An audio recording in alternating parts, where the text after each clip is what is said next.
Hollywood thriller screen presenting विच। आज हम 2024 में आई हॉरर थ्रिलर मूवी विच की बात करेंगे।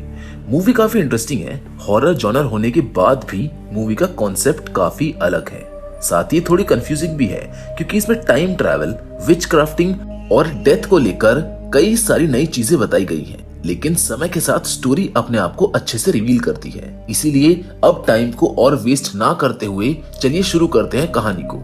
इस कहानी की शुरुआत 16th सेंचुरी के ईयर 1575 से होती है, जहां हम एक शेड में विल को दो लड़कियों के ऊपर एक रिचुअल परफॉर्म करते हुए देखते हैं। रिचुअल के चलते उस शेड में काला धुआं फैल जाता है। तभी अचानक टाउन का शेरिफ आकर उसको बीच में रोकने की कोशिश करता है, लेकिन तभी इस टाउन का लोहार विलियम वहां पर आ जाता है और शेरिफ को रोकने लगता है। जल्द ही इन दोनों के बीच में लड़ाई चालू हो जाती है। विलियम शेरिफ पर हमला करके वो उसको शेड से बाहर ले जाता है। बाहर विलियम शेरिफ को समझाता है कि इस रिचुअल को मत रोको वरना बहुत बड़ी मुसीबत आ खड़ी होगी, लेकिन शेरिफ उसकी एक नहीं सुनता।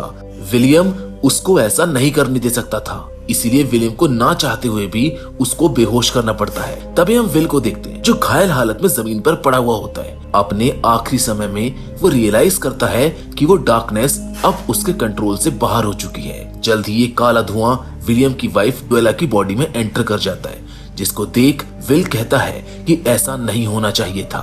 अब हालात को बिगड़ता देख विल अपने खून से एक एंशिएंट किताब पर कुछ लिख देता है। अब तक विलियम भी वहां पर आ जाता है। मरने से पहले विल उसको कहता है कि अब तुम्हें ही सब कुछ ठीक करना होगा। ये सुनकर विलियम अपनी जेब से एक बोतल निकालता है और उसको पी लेता है। साथ ही वो एक बोतल अपनी वाइफ ड्वेला को भी पिलाता है, जिससे उसकी हालत में सुधार होने लगता है। जल्दी विलियम नोटिस करता है कि विल और वो दूसरी लड़की वहां से गायब हो गए हैं। विलियम अपनी वाइफ ड्वेला को बाहर भेजकर विल की डायरी को जला देता है। वहीं हम बैकग्राउंड में एक नरेशन को सुनते हैं, जिसमें बताया जाता है कि ये डायरी ही इस लड़ाई में सबसे बड़ा हथियार है।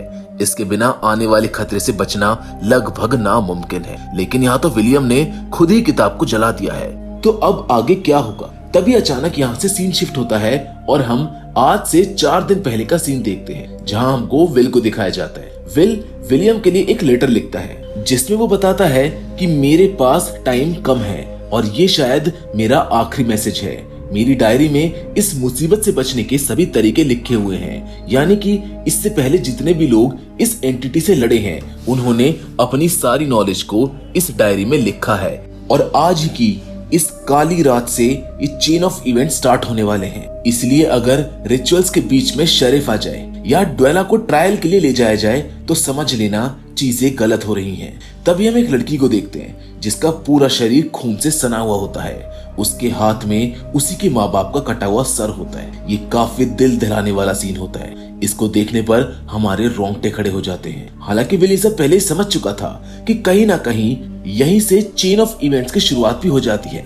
विल उस लड़की को रोकने की कोशिश करता है, लेकिन ये एंटिटी कोई मामूली एंटिटी नहीं है जिसको कोई भी आकर रोक सके। इसीलिए ना चाहते हुए भी विल को वहां से भागना पड़ता है। थोड़ी ही देर में वो लड़की जोर से चिल्लाती है, जिससे एक लड़की की नींद खुल जाती है और वो ये सब अपनी आंखों के सामने होता हुआ देखती है। वहीं ड्वेला की भी नींद खुल जाती है और आश्चर्य की बात तो ये है कि ड्वेला जो अपने घर पर सो रही थी वो अपने नाइटमेयर्स में उसी लड़की को देख रही होती है। अगली सुबह ड्वेला जाकर अपने हस्बैंड से इन सब चीजों के बारे में बात करती है, जिस पर विलियम उसको बताता है कि टाउन की एक लड़की ने अपने माँ बाप को मार डाला है। ड्वेला आगे उसको बताती है कि मैंने उसकी चीख सुनी थी, जिसे सुन विलियम उससे कहता है कि ये तो पॉसिबल ही नहीं है क्योंकि वो लड़की टाउन के दूसरे हिस्से में रहती है। खैर इसके बाद हम टाउन के शेरिफ और जज को उसी लड़की के बारे में बात करते हुए देखते हैं। शेरिफ उस लड़की को समय रहते ही पकड़ लेता है, जहाँ पर हमको पता चलता है कि इस लड़की का नाम जोआना है। जज शेरिफ से कहते हैं कि तुम जल्द से जल्द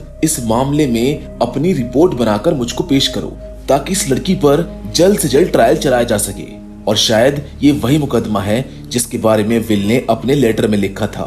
इसी के साथ जज शेरिफ को कहते हैं कि ये टाउन पापियों से भरा हुआ है, मुझे इसकी सफाई करनी होगी। इसके बाद अगली सुबह हम देखते हैं कि विलियम किसी काम से टाउन में गया होता है। वहीं ड्वेला भी किसी सामान की डिलीवरी करने गई होती है। वहीं हम शेरिफ को देखते हैं। शेरिफ उसी लेडी से मिलने जाता है जिसने कल रात की घटना को देखा था। उससे बात करने पर वो लेडी कोर्ट में अपनी गवाही देने के लिए मान जाती है।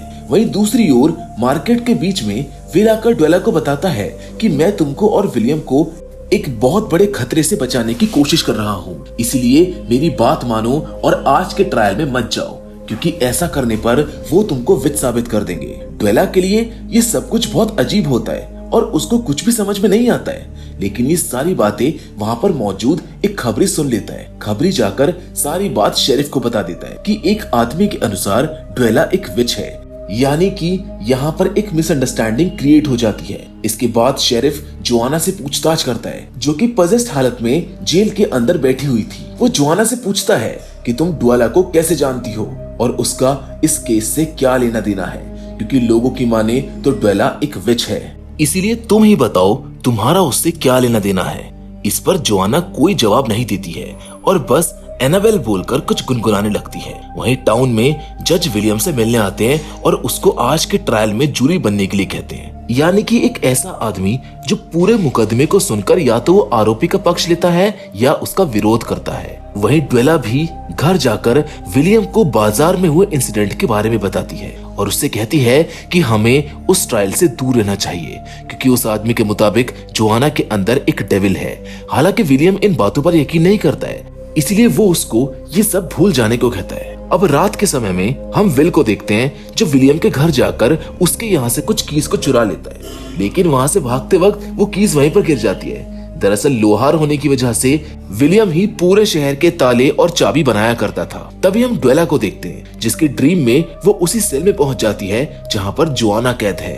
ड्वेला देखती है कि जोआना कुछ वुडू डॉल्स बना रही है और एक काली सी परछाई उसके सामने खड़ी हुई है। अगली सुबह ट्रायल चालू होता है, जहाँ पर जज सारी बात सुनते हैं कि कैसे जोआना ने नींद में ही अपने माँ बाप का सर काट दिया था। साथ ही वो आई विटनेस लेडी भी अपना बयान कोर्ट के सामने देती है। वहीं हम शेरिफ को देखते हैं जो ड्वेला के घर आया हुआ था, क्योंकि ड्वेला आज ट्रायल में नहीं आई थी। इसी बारे में पूछताछ करने के लिए शेरिफ उसके घर आता है। शेरिफ जा ही रहा होता है कि तभी वो ड्वेला के हाथ में वही कीज देखता है जो रात में विल से गिर गई थी। कीज को देखते ही शेरिफ कहता है कि ये तो हमारी जेल की एक सेल की चाबी है। ये सब देखकर शेरिफ ड्वेला को गिरफ्तार करके कोर्ट के सामने मौजूद करता है। यहाँ पर हम देखते हैं कि जो जोआना अभी तक डरी हुई थी, अपने लिए माफी की भीख मांग रही थी, वो ड्वेला के आते ही हंसने लगती है। जोआना गाना गुनगुनाते हुए बताती है कि उसकी माँ ने बोला था कि अभी हमें और खेलना है, जिस पर जज सबको बताते हैं कि इस लड़की ने ही अपनी माँ को सोते वक्त मार डाला।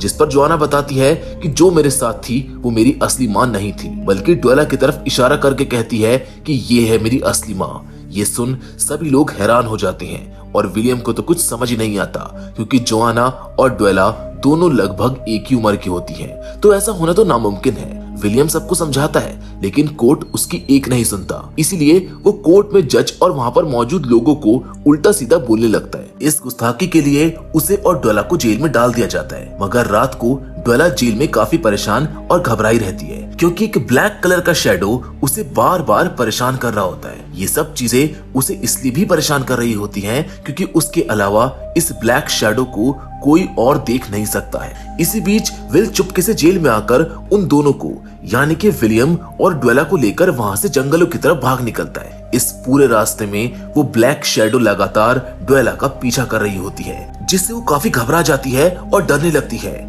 इसी बीच जज को भी पता चल जाता है कि विलियम और ड्वेला जेल से भाग गए हैं, इसलिए वो शेरिफ पर काफी चिल्लाता है। उससे कहता है कि इस टाउन में पाप काफी फैल रहा है और चाहे जो हो जाए मैं इसको खत्म करके रहूंगा। इसीलिए वो शेरिफ को जल्द से जल्द ड्वेला को ढूंढने के लिए कहता है, जिससे उसको भी जोआना के साथ खत्म कर दिया जाएगा। वहीं दूसरी ओर जंगल में विलियम और ड्वेला से पूछता है कि तुम लोग विच क्राफ्टिंग के बारे में क्या जानते हो। इस पर वो दोनों बताते हैं कि ज्यादा कुछ तो नहीं, बस डेविल और ब्लैक मैजिक के बारे में सुना है, बाकी इससे ज्यादा हमको कुछ नहीं पता। इस पर विल उनको बताता है कि ये दुनिया तुम्हारी सोच से कहीं बड़ी है और ये दुनिया झूठ पर चल रही है कि हमें डेविल से डरना चाहिए, लेकिन सच इससे काफी दूर है। इस अंडरवर्ल्ड की दुनिया में डेविल से कई गुना ज्यादा डरावनी चीजें हैं। तभी विलियम उससे पूछता है कि तुम किस डर की बात कर रहे हो और आखिर क्या होने वाला है। दोस्तों, यहाँ पर खुलता है इस मूवी का असली राज।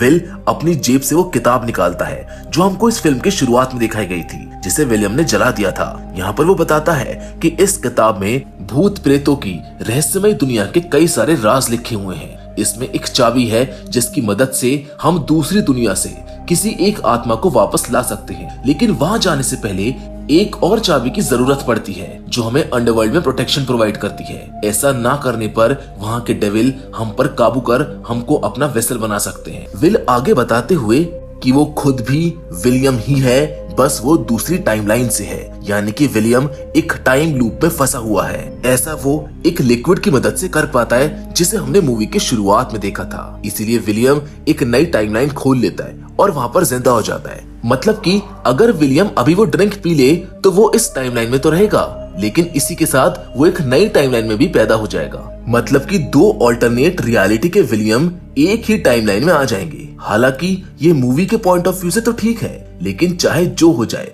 हमें समय के साथ छेड़खानी नहीं करनी चाहिए। अपनी कहानी को आगे बताते हुए विल कहता है कि ये किताब विलियम की तकदीर है। इस दुनिया में कई सारे विलियम मौजूद हैं जो हर दूसरी टाइमलाइन में अपनी अपनी ड्वेला को बचाने की कोशिश कर रहे हैं। इस किताब में दूसरी टाइमलाइन के हर एक विलियम ने अपने तरीके को लिखा है, चाहे फिर वो उसमें सक्सेसफुल हुआ या फिर नहीं, ताकि किसी की भी ड्वेला खत्म ना हो और डीमंस इस दुनिया में ना आ सके। इसके बाद विल अपनी कहानी को कंटिन्यू करते हुए बताता है कि ये सब स्टार्ट कैसे हुआ। विल बताता है कि मेरी वाइफ का नाम भी ड्वेला ही था और हमारी एनाबेल नाम की एक बेटी थी। सब कुछ काफी अच्छा चल रहा होता है। दोनों माँ बेटी एक दूसरे को काफी प्यार करती थी, लेकिन एक दिन वो किताब एनाबेल के हाथ लग जाती है, जिससे वो काफी कुछ सीख लेती है। बढ़ती उम्र के साथ एक दिन ड्वेला इस दुनिया को अलविदा कह देती है, लेकिन एनाबेल अपनी माँ की जुदाई को बर्दाश्त नहीं कर पाती। इसीलिए वो इस किताब की मदद से अपनी माँ को वापस लाने की कोशिश करती है, लेकिन वो इसमें बुरी तरह से फेल हो जाती है, क्योंकि इस रिचुअल को करते समय उसके पास दूसरी चाबी नहीं होती, जिस वजह से डीमन ने उसके शरीर को एक वेसल की तरह इस्तेमाल करने के लिए अपने काबू में कर लिया था। लेकिन जल्द ही एनाबेल का शरीर खत्म हो जाता है, इसलिए डीमन फिर से एनाबेल को अपना वेसल बनाना चाहता है, जो कि अभी ड्वेला के पेट में पल रहा है। यहाँ पर हमको पता चलता है कि ड्वेला प्रेग्नेंट है और ये डीमन उसके बच्चे के पीछे पड़ा हुआ है। इसे समझ आ जाता है कि क्यों कोर्ट के अंदर जोआना ने ड्वेला को अपनी मदर कहा था। दरअसल उस समय वो भी इसी डीमन के कंट्रोल में थी और ये डीमन कोई और नहीं बल्कि एनाबेल है, जो हर हालत में अपनी माँ से मिलना चाहती है। हर टाइमलाइन में ये डीमन अपने मकसद को पाने के लिए जोआना जैसी लड़कियों का इस्तेमाल करती है। इस समय विलियम को अगर अपनी ड्वेला को बचाना है तो उसको जोआना को मार देना होगा, ताकि इसके बाद विलियम और ड्वेला दोनों मिलकर उस किताब की मदद से इस डेमोनिक एनाबेल को खत्म कर सके, और उनके पास यही एक आखिरी रास्ता है। लेकिन ये सब सुन विलियम और ड्वेला काफी परेशान हो जाते हैं, क्योंकि ये चीज तो उनकी समझ के परे है। अब अचानक से एक बार फिर ड्वेला को डेमोनिक एनाबेल के सपने डराने लगते हैं, लेकिन यहाँ पर हमको बताया जाता है कि ड्वेला अपनी हर एक टाइमलाइन में एक अच्छी और साफ दिल की इंसान है। इसीलिए वो विलियम से इसका कोई और रास्ता निकालने को कहती है, क्योंकि वो अपनी मुसीबतों के चलते किसी मासूम लड़की की बलि नहीं चढ़ने दे सकती, कि अल्टीमेटली इन सब में जोआना की कोई गलती नहीं होती, बल्कि उससे तो ये सब डेमोनिक एनाबेल ने करवाया था। विल जाने से पहले विलियम को बताता है कि हमें कैसे भी करके उस डीमन को यहाँ तक लाना होगा, तभी हम उसको खत्म कर पाएंगे। विल उसको एक कैंडल भी देता है, क्योंकि बुक के मुताबिक ये डीमन लाइट से दूर रहता है। फिलहाल तो डीमन उनके पास नहीं होता, लेकिन सेफ्टी के लिए विल कैंडल को विलियम को सौंप देता है। बैठा बैठा विलियम अपने दिमाग में सोच रहा होता है कि क्या हो अगर हम इस किताब को ही चला दें। इस पर विल उसको बताता है कि उस डीमन के खिलाफ हमारे पास बस यही एक आखिरी हथियार है। यहाँ से विल जोआना को आजाद कराने के लिए चला जाता है, जिसमें वो बुरी तरह से फेल हो जाता है। इसलिए विल अपनी जान बचा करके वहाँ से भाग निकलता है। जंगलों के बीच विल को एनाबेल या यूं कहे कि डीमन की बनाई डॉल मिलती है, जिसे वो एक लड़की को दे देता है। इसके बाद वो जल्दी पकड़ा जाता है। यहाँ दूसरी ओर विलियम और ड्वेला के पास एक सोल्जर आता है, जो उनको पकड़ने की कोशिश करता है। भागने के चक्कर में विलियम और ड्वेला एक दूसरे से अलग हो जाते हैं, लेकिन इसी बीच विलियम हमला करके सोल्जर को मार डालता है और यहाँ से वो विल को बचाने के लिए भाग निकलता है, जिसे जोआना के साथ ही खत्म करने वाले हैं। लेकिन जेल में हम देखते हैं कि जोआना मारी जा चुकी है और मरते समय वो पोजीशन में बिल्कुल नहीं थी। इसी बीच विलियम जैसे तैसे विल को बचा करके वहां से भाग निकलता है। तभी विलियम विल से पूछता है कि अब हमको आगे क्या करना है, जिस पर विल उसको बताता है कि हमारे पास एक दूसरी लड़की है, हम अपने सारे रिचुअल्स उसी पर करेंगे। ये वही लड़की है जिसे विल ने एनाबेल के खिलौने दिए थे। एक तरह से वो अब एनाबेल के स्पिरिट से पजेस हो चुकी है, जो जाकर के सबसे पहले जज को मार डालती है। यानी कि यहाँ विल पहले से जानता था कि इन डॉल्स की मदद से डीमंस किसी को भी पजेस कर सकता है। सिंपल लैंग्वेज में बोले तो जो डीमन एनाबेल के अंदर आया था वो हर हालत में और हर टाइमलाइन में बेला के पेट से जन्मे एनाबेल को ही अपना वेसल बनाना चाहती है, ताकि वो जिंदगी भर इस दुनिया में रह सके। दरअसल इसके पीछे वही लिक्विड है जिसको विलियम ने पिया था। उसकी वजह से ही कई सारी टाइमलाइंस क्रिएट हो गई हैं और कहीं ना कहीं ये डेमोनिक एनाबेल अमर हो चुकी है। इसके बाद हम देखते हैं कि रात के समय विलियम पजेस्ड हुई लड़की को लालच देकर अपने पीछे उसी शेड में ले जाता है जिसे हमने मूवी की शुरुआत में देखा था। शेरिफ को पहले ही उसने कैद कर लिया था, लेकिन शेरिफ अपने पास मौजूद दूसरी चाबी से खुद को आजाद कर लेता है। वहीं हम देखते हैं कि ड्वेला को डेमोनिक एनाबेल ने अपने विजन्स में कैद कर लिया है और अपने मकसद को पूरा करने के लिए उसे भी उसी शेड में ले आई है। इसके आगे हम मूवी की शुरुआत में देख चुके हैं कि कैसे ना चाहते हुए भी विल इस काम में बुरी तरह से फेल हो जाता है, जिस वजह से उस लड़की में मौजूद डेमोनिक एनाबेल ड्वेला को पजेस कर लेती है। यानी कि डेमोनिक एनाबेल ड्वेला के पेट पे मौजूद बच्चे तक पहुंच जाती है, जिससे कि वो दोबारा से इस दुनिया में जन्म ले सकेगी। वहीं विलियम सोचता है कि इस किताब को जलाने से ये सारा चक्कर खत्म हो जाएगा, इसीलिए वो उस किताब को जला देता है जो बाकी की टाइमलाइन के विलियम्स ने लिखी थी। मगर ऐसा कुछ होता नहीं है, क्योंकि आज से 36 साल बाद हम विलियम को उसी जगह पर देखते हैं जहाँ कभी विल हुआ करता था। यानी कि दूसरी टाइमलाइन की ड्वेला को बचाने की जिम्मेदारी अब विलियम के कंधों पर आ चुकी है। विलियम उस किताब की वजह से एक लूप में फंसा हुआ है। हर बार वो लिक्विड को पीता है और हर बार एक नई टाइमलाइन क्रिएट हो जाती है। अच्छा, यहाँ पर एक सवाल आता है कि जलने के बाद भी आखिर वो किताब वापस कैसे आ जाती है? तो इसका जवाब है कि ये किताब विलियम की तकदीर है। इस किताब को चाहे जो हो जाए, लेकिन बूढ़े विलियम को इसे पूरा करना ही होगा। इसके बाद हम एक पोस्ट क्रेडिट सीन देखते हैं जहाँ एक लड़का और एक लड़की मिलकर उसी किताब को ढूंढ रहे होते हैं। शायद ये लोग भी किसी की आत्मा को वापस लाना चाहते होंगे, मगर किताब के मिलते ही वो लड़का लड़की को मार डालता है। लेकिन इसके बाद यहाँ पर कुछ अजीब होता है, क्योंकि वो लड़की मरने के बाद दोबारा उठ खड़ी होती है और हो ना हो मॉडर्न टाइम में यही लड़की डेमोनिक एनाबेल की वेसल है जो अपनी माँ को जिंदा करना चाहती है। इससे एक चीज तो साफ है कि यहाँ पर एक नया टाइम लूप चालू हो गया है। यानी कि ये वो मोमेंट है जहाँ विलियम अपने लूप से आजाद हो जाएगा। और दोस्तों, इसी के साथ ये कहानी यहीं पर खत्म हो जाती है। मैं उम्मीद करता हूँ कि आपको ये कहानी पसंद आई होगी। बाकी मिलेंगे आपसे अगली वीडियो में, और वो भी एक और नई मजेदार कहानी के साथ।